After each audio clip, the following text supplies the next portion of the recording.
2026 சட்டமன்ற தேர்தலில் வெற்றி பெற்று சென்னை கோட்டையில் இரட்டை இலையோடு தாமரை மலரும் என தமிழிசை சவுந்தரராஜன் தெரிவித்தார். பாஜக மூத்த தலைவர் தமிழிசை சவுந்தரராஜன் எழுதிய தி ஸ்டோரி ஆஃப் எஸ்ஐஆர் புத்தக வெளியீட்டு விழா சென்னை கிண்டியில் உள்ள தனியார் அரங்கில் நடைபெற்றது. இந்த நிகழ்ச்சியில் பாஜக முக்கிய பிரமுகர்கள் விஜயதாரணி கராத்தே, தியாகராஜன் உள்ளிட்ட நிர்வாகிகள் பங்கேற்றனர். புத்தகத்தை வெளியிட்ட பின் பேசிய தமிழிசை சவுந்தரராஜன், சிறப்பு தீவிர வாக்காளர் பட்டியல் திருத்தப் பணிகள் குறித்து முதலமைச்சர் உள்ளிட்ட கட்சித் தலைவர்கள் வாக்குரிமை பறிக்கப்பட இருக்கிறது என்று பொய்கூறி வருவதாக தெரிவித்தார். சமூக நீதி பற்றி பேசும் திமுக துணை முதலமைச்சர் பொறுப்பில் தங்கள் குடும்ப வாரிசுகளை நியமிப்பதன் மூலம் சமூக நீதியை கேள்விக்குறியாக்கியது என விமர்சனம் செய்தார்.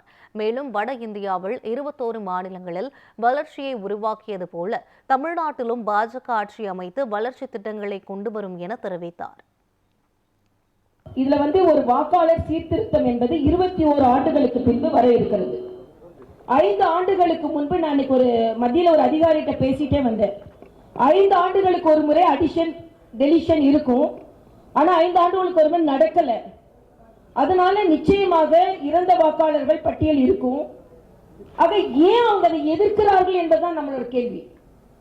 நேர்மையா இருக்கும் பொழுது இறந்த வாக்காளர்கள் நீக்கப்பட போகிறார்கள், இரட்டை வாக்காளர்கள் நீக்கப்பட போகிறார்கள். இதுல என்ன பதற்றம்? அப்ப நீங்க வேண்டுமென்றே அதை எதிர்க்கிறீர்கள் என்றால் ஏற்கனவே உங்க சரித்திரம் சொல்லுது அப்படி.